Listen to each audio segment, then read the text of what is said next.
ফাউন্ডেশনের সাধারণ সম্পাদক বানানো হয়েছে একজন ছাত্র নেতা, আবার একই সাথে সে নাগরিক কমিটির মুখ্য সংগঠক। নাগরিক কমিটি আন্দোলনের নেতাদের একটা বড় প্ল্যাটফর্ম। এখানে অনেক কাজ আছে। এখন জুলাই ফাউন্ডেশনের দায়িত্ব পালন না করতে পারলে যে ফিরে আসে, যে সময় দিতে পারে, যে দরদ দিয়ে কাজ করতে পারবে তাকে দায়িত্বটা দেন। দায়িত্ব নিয়ে বসে থাকলেন, কাজ করতে পারলাম না, তাহলে কি হলো? আমি সরকারের প্রতি এবং এই জুলাই ফাউন্ডেশনের সাথে যারা সংশ্লিষ্ট আছেন তাদেরকে আগামী 15 দিনের মধ্যে নিখুঁত নিহতদের তালিকা এবং আহতদের তালিকা করে আহতদের ক্রাইটেরিয়া ভেদে অবশ্যই তাদেরকে মিনিমাম 50 লক্ষ টাকা করে আহতদের সহযোগিতা করতে হবে।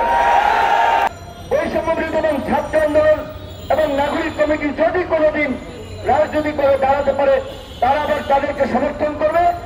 কিন্তু আমরা জানেন যে ছোট হলে একটা রাজনৈতিক দল, আমরা পরিষ্কারভাবেই বলছি যে এই কোটা সংস্কার আন্দোলন 2018 সালে আমরা শুরু করেছিলাম। 2018-তে যদি কোটা সংস্কার আন্দোলন না হতো, 24-এ হতো। সেই 2018 সালের কোটা সংস্কার আন্দোলন থেকেই 24-এর কোটা সংস্কার আন্দোলন এবং কোটা সংস্কার আন্দোলন থেকেই রাষ্ট্র সংস্কার আন্দোলন। কাজে আমরা এখানে কোন বিভাজন আমরা বলি নাই যে আমাদের দলে এতজন মারা গিয়েছে। যদিও আমার সাথে সক্রিয়ভাবে যাদেরকে আমি চিনতাম, আমার ডাকে যারা আপনার সরাসরি পরিচিত ছিল এসেছে, তাদের মধ্যে 13 জন শহীদ হয়েছে, তারা আমাদের সংগঠনে। কিন্তু এটা নিয়ে আমি কখনো আমরা একটা প্রোগ্রামও করি নাই, কারণ আমরা তো সবাইকে রন করি, শুধুমাত্র 13 জনকে নয়। তো এই যে একটা বিভাজন তৈরি হলো, এটা কি কাম্য ছিল আপনাদের আমাদের? এবং দেখেন এই যে কয়েকদিন আগে এই আহতদের পরিচয় আমাদের একজন দলের নেতা, সিনিয়র নেতা ফারুক এখনো তিনি হাসপাতালে ভর্তি। এই যে ছাত্রলীগ যুবলীগের মতো গুন্ডামি করে গেল শহীদ মেয়ে ওই ছেলেগুলো, আমার মায়া লেগেছে। ওরা এখন অসুস্থ, আমি জানি না আসলে প্রকৃত ওরা অসুস্থ কিনা, কিন্তু এই যে ছুরি দিয়ে কপালে পড়ছিল, পা ভাঙলো, এখনো প্লাস্টার করে পিজি হাসপাতালে। এই ঘটনা তারা কিভাবে ঘটালো? একজন পিকে হালদার 10,000 কোটি টাকা নিয়ে গেছিল। এক এসআরএম 14টা ব্যাংক খেয়ে ফেলাইছে। সালমান রহমান এক জনতা ব্যাংক থেকে প্রায় 30,000 কোটি টাকা ঋণ আপনার মওকুফ করে তসরুফ করে সুযোগ সুবিধা নিয়েছেন।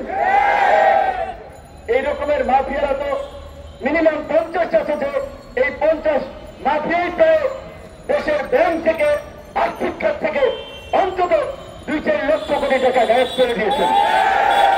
তাহলে যাদের রক্তের বিনিময়ে, ত্যাগের বিনিময়ে, প্রাণের বিনিময়ে আমরা এই নতুন বাংলাদেশ পেয়েছি, আমরা রাজনীতি করছি, এমপি হওয়ার স্বপ্ন দেখছি, সরকার গঠন করার স্বপ্ন দেখছি, একজন বিশ্ববিদ্যালয়ের ভাইস চ্যান্সেলর হচ্ছেন, সচিবালয়ের সচিব হচ্ছেন, পুলিশের আইজিপি হচ্ছেন, ডিআইজি হচ্ছেন, এদের কথা কেউ ভাবতেন না।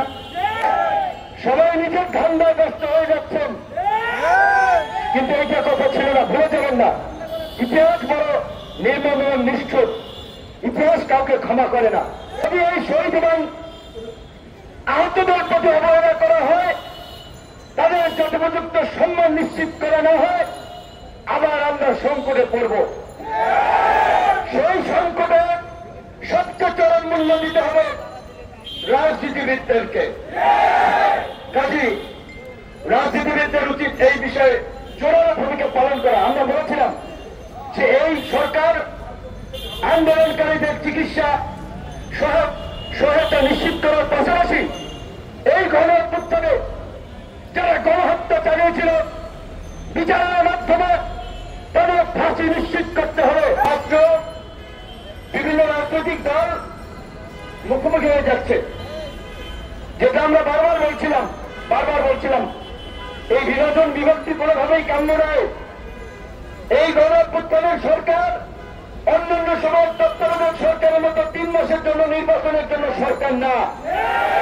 এই গণঅভ্যুত্থানের সরকার রাষ্ট্র পুনর্গঠনে রাষ্ট্র সংস্কারে আমাদের সমর্থিত সরকার, কিন্তু দুঃখজনক 5 মাসে তাদের কর্মকাণ্ড আমাদেরকে হতাশ করেছে, অভিভূত করেছে।